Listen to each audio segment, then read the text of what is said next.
The last explosion shook the ground beneath Captain Jake Morrison's feet as he pressed his back against the twisted metal wall of mining station Alpha 7.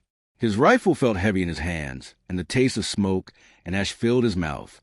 3 days of fighting had reduced the once proud mining facility to a graveyard of broken machinery and shattered dreams. "Captain, they're coming through the east corridor," Sergeant Tom Blake called out from behind an overturned cargo container. His voice carried the strain of a man who knew they were fighting a losing battle. The young soldier's face was streaked with dirt and blood, but his eyes still held determination. Jake nodded and checked his ammunition. 12 rounds left in his rifle and 2 grenades on his belt. Around him, the remaining defenders of Alpha 7 prepared for what they all knew would be their final stand. Mining engineers who had learned to shoot, security guards who had become soldiers, and maintenance workers who now fought alongside trained Marines. They were all that stood between the alien invaders and the evacuation ships carrying civilians to safety. The Vorthan Empire had swept across this sector of space like a plague. Their ships were faster, their weapons more powerful, and their soldiers seemed to know no fear. Every human colony that had tried to resist had fallen within days. Alpha 7 was supposed to be different. It was supposed to hold long enough for civilians to escape and for reinforcements to arrive. But reinforcements never came. Through the smoke, Jake could see the tall figures of Vorthan's soldiers advancing down the corridor. They moved with the confidence of predators who knew their prey was trapped. Their crystalline armor caught the emergency lighting and threw it back in sharp, angry flashes. The weapon in each soldier's hands hummed with energy that could cut through steel like paper. "Wait for my signal," Jake whispered into his radio. His remaining men were scattered throughout the facility, each group fighting their own desperate battle. But they all followed his orders because they trusted him to get them through this nightmare. He had led them through 3 days of hell, and they believed he could do it again. The first Vorthan appeared around the corner, and Jake squeezed his trigger. The bullet struck the alien's shoulder, spinning it around but not dropping it. These creatures were tough, much tougher than humans, and their armor could stop most small arms fire. But Jake had learned their weak spots during the long siege.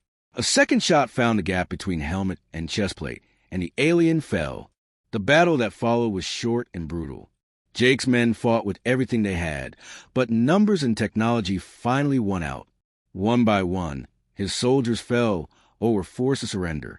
Jake himself kept fighting until a Vorthan energy blast burned through his left shoulder and sent him crashing to the ground.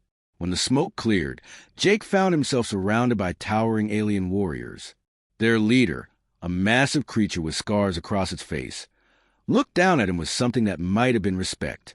But when the alien spoke, its voice carried only cold efficiency.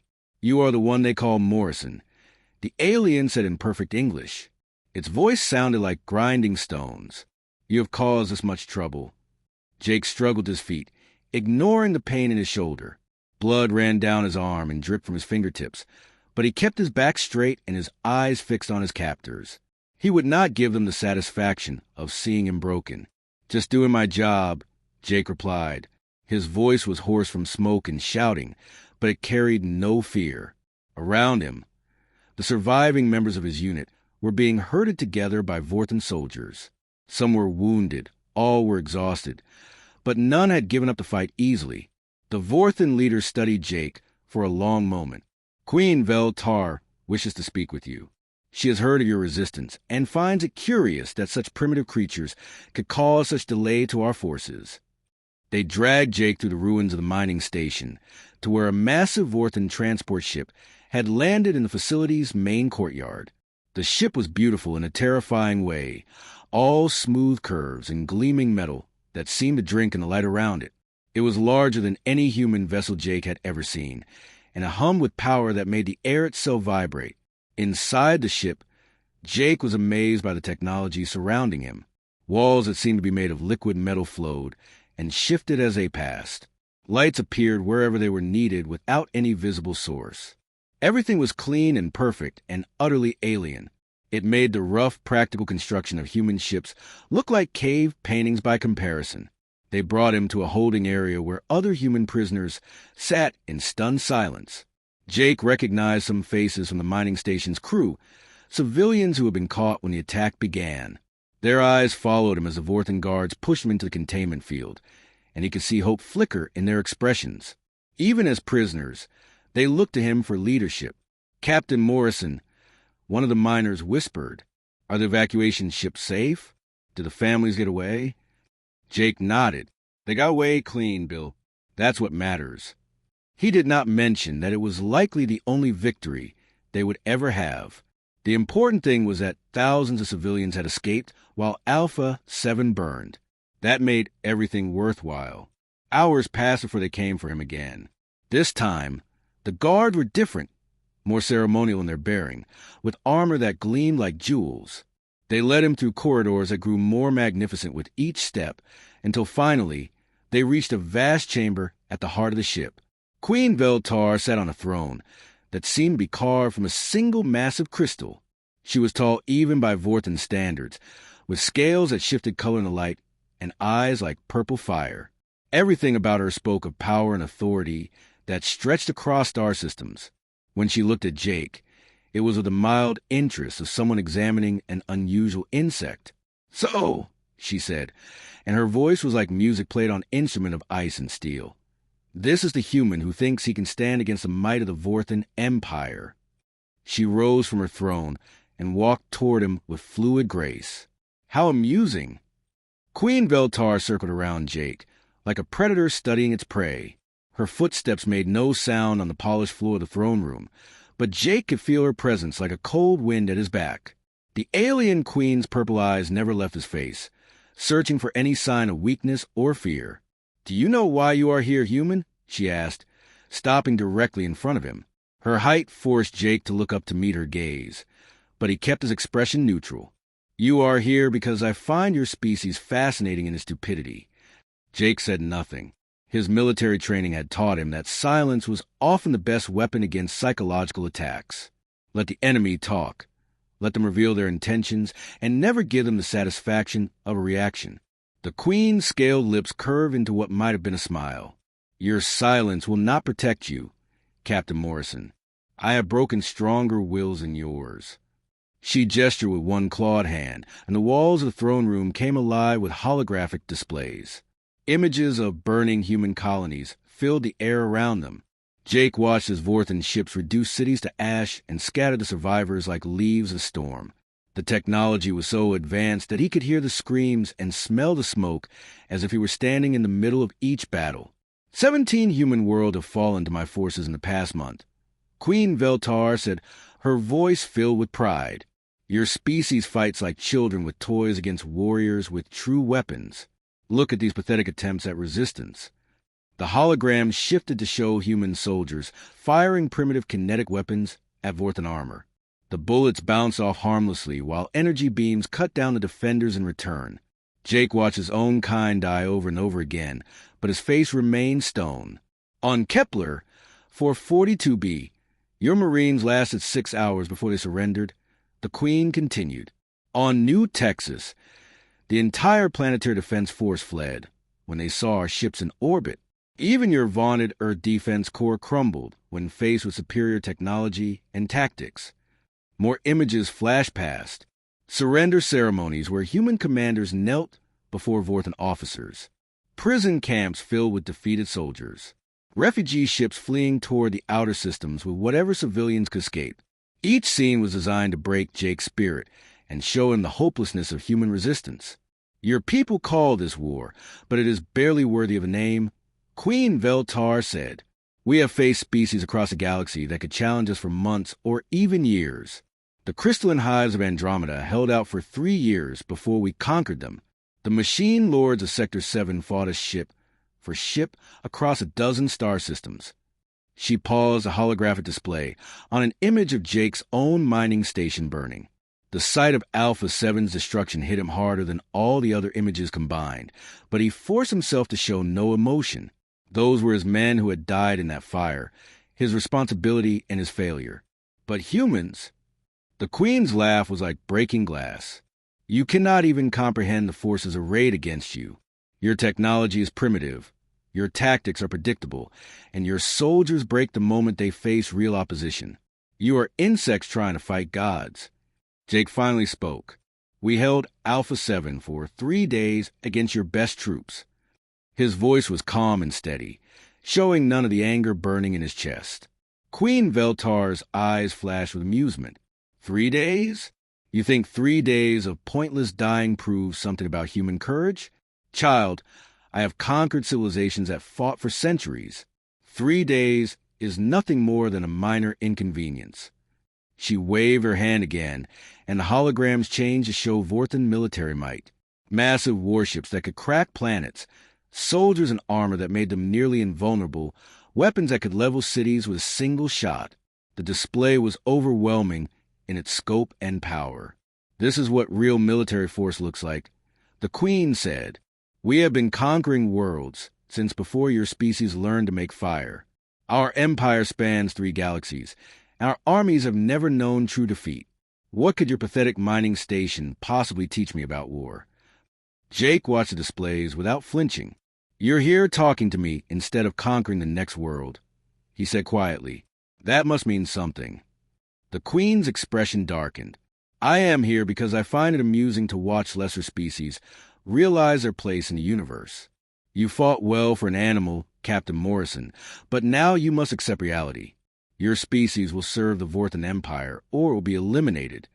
She moved closer to Jake, close enough that he could smell the strange metallic scent of her breath.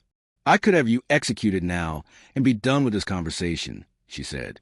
"But I prefer to break you first. I want you to understand exactly how hopeless your situation is before you die." New holograms appeared, showing star charts of human space. Red marks indicated worlds that had already fallen to the Vorthan Empire, while blue marks showed colonies that still held out. The red vastly outnumbered the blue. Within 6 months, every human world will fly Vorthan banners. Queen Veltar said, "Your Earth will be the crown jewel of our conquest. Its billions serving as slaves to build monuments to Vorthan glory. Your children will be raised to worship Vorthan superiority, and your history will be forgotten." Jake studied the star chart carefully, memorizing positions and fleet strengths displayed. The Queen was so confident in her superiority that she was revealing strategic information without realizing it. Every detail could be useful if he ever found a way to escape. "You study my maps like a trapped animal looking for a way out," the Queen observed. "How wonderfully predictable. Do you think your tiny human brain can comprehend strategies that span galaxies? Do you believe you might find some weakness that my generals have overlooked?" She laughed again, and the sound echoed to the vast throne room. "There is no escape from this ship, Captain Morrison. There is no rescue coming from your pathetic fleet. There is no hope for your species beyond the mercy I choose to show. The sooner you accept this truth, the easier your final days will be." Jake remained silent, but his mind was working. The Queen's arrogance was a weakness, and weakness could be exploited. She saw humans as primitive animals, which meant she would never expect them to act with real intelligence or cunning, that blindness might be the edge he needed. The holding cell where they threw Jake was a stark contrast to the magnificent throne room. Cold metal walls surrounded a space barely large enough for the dozen human prisoners huddled inside. The energy field that served as a door hummed constantly, a reminder that escape seemed impossible. But Jake had never been one to accept impossible. "Captain," whispered Dr. Lisa Chun, the mining station's chief medical officer. Her face was pale and drawn, but her eyes still held intelligence and hope. "Thank God you're alive. We thought they had killed you when they took you to see their queen." Jake settled down beside her and looked around at the other prisoners. He recognized most of them from Alpha 7. There was Bill Thompson, the mining foreman who had volunteered to help with the defense. Marcus Rodriguez, the communications officer who had kept them in contact with the evacuation ships. Amy Foster, the young engineer who had rigged explosive traps throughout the station. Each of them had skills that could be useful. "What did she want?" asked Bill in a low voice.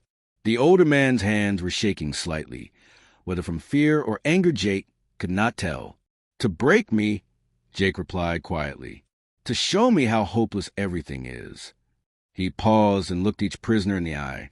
"But she made a mistake. She showed me things she shouldn't have. Fleet positions, ship layouts, troop numbers. She's so confident we're beaten that she's not being careful with information. Marcus leaned forward. You're thinking of escape? His voice carried a mixture of hope and disbelief. Captain, this ship is the size of a small city. There are thousands of Vorthan soldiers between us and any way off this thing. Jake smiled grimly. I'm not thinking of just escape, Marcus. I'm thinking of making them pay for every human life they've taken. He looked around the cell again, studying its construction. Amy, you're the engineer. What do you see when you look at these walls? The young woman followed his gaze, her professional instincts taking over despite their situation. Standard containment design. She said after a moment, energy field generator built into the doorframe, power conduits running through the ceiling. But Captain, even if we could disrupt the field, the corridor outside will be crawling with guards. Not guards, Jay corrected. Soldiers. There's a difference. Guards watch prisoners and stay alert. Soldiers on garrison duty get bored and follow routines. He had been observing the Vorthan patterns since his capture. They check on us every 2 hours. Always the same 3-soldier patrol, always the same route through the ship. Dr. Chin looked puzzled. How could you know their patrol patterns already? Because they're military, and military minds think alike no matter what species, Jake explained. They have procedures, and they follow them exactly. That's their strength in battle. But it's also a weakness we can exploit. Bill shook his head. Even if we get out of the cell, what then? We don't have weapons, we don't know the ship layout, and we're outnumbered 1,000 to 1. Jake was quiet for a long moment, thinking. Then he looked at Amy again. When you were setting up those explosive traps at Alpha 7, what materials did you use? Whatever I could find, Amy replied. Mining charges, medical supplies, cleaning chemicals. Anything that could burn or explode when mixed properly. Understanding began to dawn in her eyes. You want me to make weapons from what we can find on the ship? I want you to make chaos, Jake said. The Queen thinks humans are predictable. She expects us to either sit here quietly or make a desperate rush for the escape pods. She's not expecting us to turn her own ship into a battlefield. Marcus was shaking his head.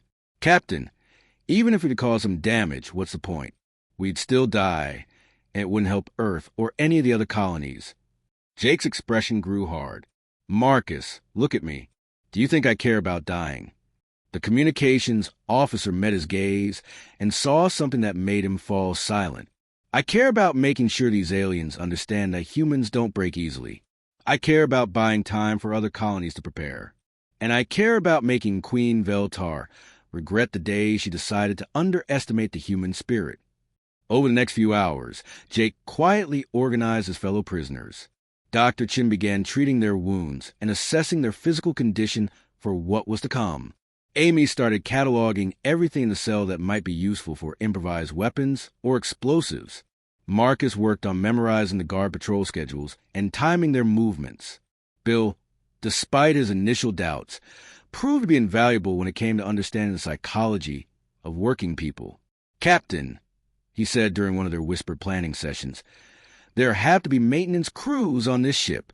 Aliens or not, somebody has to keep the lights on and the air flowing. Those workers won't be soldiers. Jake nodded. Good thinking. Maintenance workers might have access to different parts of the ship, and they probably won't be armed or expecting trouble. He paused, considering. We need to find out where they keep their tools and supplies. The plan that emerged was simple in concept, but complex in execution. They would wait for the right moment when the guard patrol was at its most predictable. Then Amy would use improvised chemicals to disable the energy field. From there, they would split into teams with different objectives. One team would head for the ship's maintenance sections to gather tools and materials. Another would try to reach the communication arrays to send a warning to other human colonies. A third would focus on sabotaging critical systems to cripple the ship's ability to continue its mission. It's a suicide mission, Marcus said bluntly. We all know that, right? Jake looked around at the faces of his fellow prisoners. He saw fear there, but also determination. These people had already proven their courage by staying to defend Alpha 7 when they could have fled. Now they had a chance to strike back at their captors, even if it cost them their lives. Maybe, Jake admitted. "But if we're going to die anyway, let's make it count for something. Let's show these aliens that humans don't give up, no matter what the odds." He stood up and extended his hand to the center of their circle. "Who's with me?" One by one, each prisoner placed their hand on top of his. They were just ordinary people who had been caught up in an interstellar war, but in that moment they became something more. They became a symbol of human defiance that would echo through the stars. The escape began at exactly 0347 hours ship time, when the Vortha Patrol was halfway through their routine check of the lower detention levels. Amy had spent 3 days carefully mixing cleaning chemicals smuggled from their meal trays, creating a compound that would overload the energy field generator when applied to the right circuit junction. "Now," Jake whispered, and Amy pressed her improvised chemical mixture against the door frame, where she had identified the power coupling. Sparks flew and the humming energy field flickered once, twice, then died completely. They moved like shadows through the darkened corridor. Jake led the way with Dr. Chin close behind, while Bill and Marcus brought up the rear. Amy stayed in the middle, carrying her precious collection of improvised explosive materials in a medical bag they had emptied for the purpose. The first Vorthan guard they encountered never knew what hit him. Jake had learned during the siege of Alpha 7 that the alien superior technology made them overconfident in close-quarters combat. The guard was checking his energy weapon when Jake struck him from behind with a metal rod torn from their cell's ventilation system. The alien went down without making a sound. "Their armor is strong against energy weapons and bullets," Jake explained quietly as he stripped the unconscious guard of his equipment. "But a heavy blow to the base of the skull works just as well on them as it does on us." They split up according to plan. Marcus and Bill headed toward the ship's communication array, using maintenance shaft that Amy had identified during her study of the ship's construction. Dr. Chin went with Amy toward the engineering sections, where they hoped to find more materials and access to critical ship systems. Jake chose the most dangerous path of all. He was heading for the bridge levels, where Queen Veltar commanded her invasion fleet, not to capture her or attempt some heroic confrontation, but to plant Amy's improvised explosives in the navigation and communication control centers. If he could cripple the ship's ability to coordinate with the rest of the fleet, it might give other human colonies time to prepare. The corridors of the Vorthan ship were a maze of identical passages and flowing walls, but Jake's military training had taught him to memorize routes and maintain his sense of direction even in unfamiliar territory. He moved carefully, avoiding the main passages where patrols would be most frequent, using service corridors and maintenance areas whenever possible. Twice he encountered Vorthan crew members, and both times he struck quickly and silently before they could raise an alarm. These were not the elite soldiers who had conquered Alpha 7, but ship's crew who were unprepared for combat within their own vessel. Jake's years of military experience gave him every advantage in close-quarters fighting. Meanwhile, Bill and Marcus were making their own progress through the ship's lower levels. The maintenance shafts were cramped and uncomfortable, but they provided access to areas where the Vorthans never expected intruders to appear. "There," Marcus whispered, pointing through a ventilation grate at a room filled with communication equipment. "That's got to be a relay station for their fleet coordination network." Bill nodded and began working on the grate with tools they had improvised from scrap metal. His years as a mining foreman had taught him how to work with his hands and how to solve mechanical problems with whatever materials were available. In the engineering sections, Dr. Chun and Amy were discovering that Vorthan technology, for all its advancement, still followed basic principles that human engineers could understand.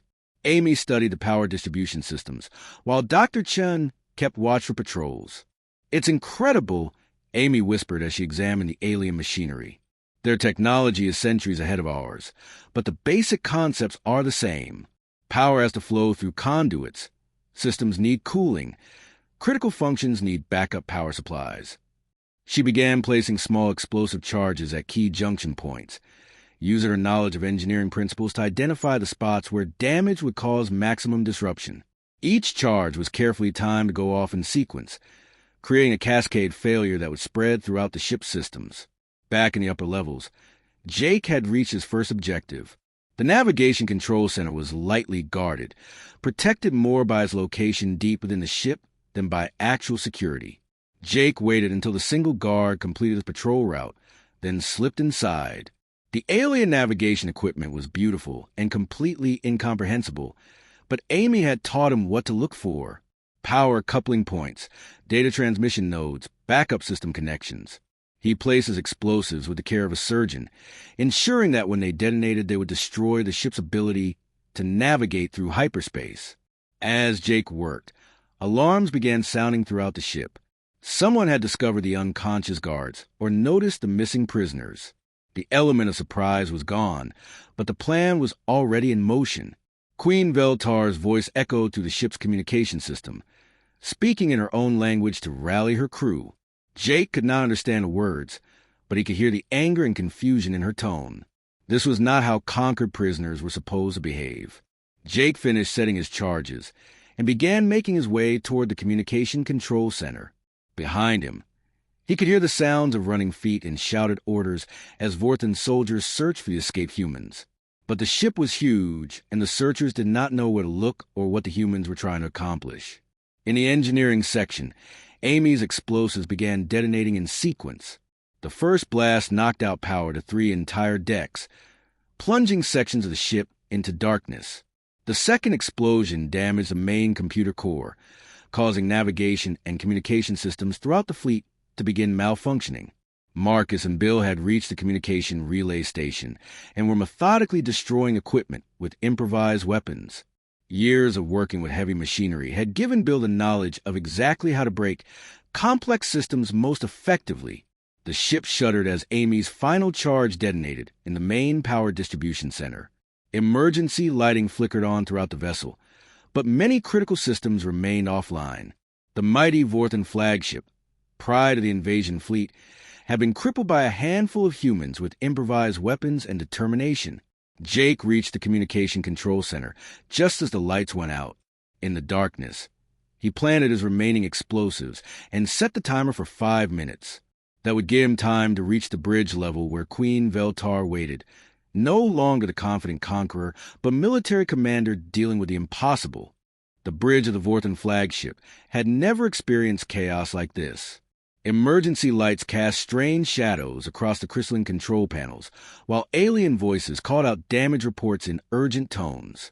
Queen Veltar stood in the center of it all, her purple eyes blazing with fury and disbelief. How is this possible? She demanded of her bridge crew. These are primitive humans locked in a detention cell. They have no weapons, no knowledge of our systems, no way to coordinate an attack. Her chief engineer, a scarred veteran of a dozen conquered worlds, looked up from his damaged control station with confusion written across his scale features. My queen, the humans have somehow caused cascade failures throughout the ship. Power systems are offline, navigation is destroyed, and our communication array is completely dead. Jake Morrison stepped through the bridge entrance like a ghost materializing from the shadows. His human uniform was torn and dirty. Blood stained his left shoulder where the energy blast had wounded him days ago, but his eyes burned with determination that made several Vorthan officers step backward. You wanted to see what human resistance looked like, Jake said calmly. Well, here it is. Queen Veltar spun around to face him, her hand moving instinctively toward the energy weapon at her side. But something in Jake's expression stopped her. This was not the broken prisoner she had expected to see. This was a military commander who had just executed a successful mission against impossible odds. Guards! The Queen shouted, but no response came to the dead communication system. Seize him. The bridge crew hesitated. They were ship's officers, not combat soldiers, and something about the human's confident stance suggested that approaching him might be dangerous. Jake used their hesitation to step closer to the main control console, where the ship's central computer core processed fleet coordination data. Your Majesty, Jake said with mock politeness, I thought you might like to know what primitive human tactics can accomplish when we put our minds to it. He pulled Amy's final explosive device from his belt, a small but powerful charge designed to destroy computer systems. This is going to hurt. Queen Veltar's eyes widened as she realized what Jake intended. Stop him, she screamed, finally drawing her energy weapon. But Jake was already moving, diving behind the control console as the Queen's blast seared the air where he had been standing. The explosion that followed was not large, but it was precisely placed. Amy's knowledge of engineering and Jake's understanding of military strategy had combined to create a device that would cripple the ship's ability to function as the command vessel for the invasion fleet. Sparks flew from every control panel on the bridge as the central computer core died. In the sudden silence that followed, Jake stood up slowly with his hands empty and visible. He was surrounded by armed Vorthans who could kill him with a thought, but his expression showed no fear. "What have you done?" Queen Veltar whispered. Her perfect composure was finally cracking as she began to understand the scope of what had just happened. "I've stranded your entire fleet," Jake replied simply. "No navigation, no communication, no coordination between ships. Your invasion force is scattered across the star system with no way to regroup or continue their mission." The Queen stared at him in shock. "That's impossible. Even if you destroyed this ship, my other vessels would continue the attack. They have their orders." Jake shook his head. "Your other vessels are programmed to follow the command ship's navigation beacon. Without that beacon, they can't calculate safe hyperspace jumps to human colonies. And without communication, they can't coordinate their attacks or call for reinforcements." He gestured toward the dead control panels around them. "Your chief engineer there can probably explain it better than I can, but the basic principle is simple. Cut off the head and the body dies." Queen Veltar looked toward her chief engineer, who was frantically checking his instruments. The alien's expression grew more disturbed with each reading he took. "My queen," the engineer said slowly, "the human is correct. All fleet coordination protocols have been severed. The other ships are receiving no guidance signals from us. Without the central navigation computer, they cannot safely jump to hyperspace." "Then repair it," the Queen shouted. "Impossible," the engineer replied. "The humans targeted specific systems that will take months to rebuild. We would need to return to a major shipyard with full manufacturing facilities."